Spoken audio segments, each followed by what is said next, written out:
झूठ मूठ का खाली गठबंधन है तो महागठबंधन है। महागठबंधन में अवैसी साहब गठबंधन में है ये नहीं है। तो मुसलमानों का वोट और जो है पिछड़ी जातियों का वोट जो है वो तितर बितर छितर बितर हो जाता है, एकजुट होकर के किसी को नहीं मिल पाता है।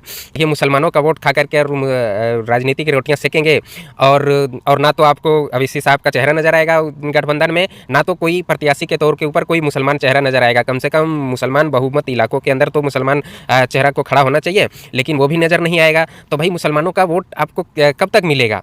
देखिए, हिंदू भाइयों के नज़दीक तो इस गठबंधन का कोई मोल नहीं है। वो तो सीधा सीधी जंगल राज समझते हैं। अगर मुसलमानों के नज़दीक अगर कोई मोल रखता भी है, कोई वैल्यू रखता भी है, तो उसमें ना तो कोई मुसलमान चेहरा नज़र आएगा, ना तो अवैसी साहब का चेहरा नज़र आएगा, ना तो कोई प्रत्याशी के तौर के ऊपर कोई मुसलमान चेहरा नज़र आएगा। तो भाई मुसलमानों का वोट और जो पिछड़ी जातियों का वोट है वो तो बढ़ जाता है। कुछ उनको दे देते हैं, कुछ इनको दे देते हैं, इस तरीके से बढ़ जाता है वोट। देखिए, मुसलमानों के नज़दीक अवैसी साहब का चेहरा एक बहुत वैल्यू रखता है। तो अगर वो आपके गठबंधन में रहेंगे तो आपके गठबंधन का जो है वैल्यू बना रहेगा।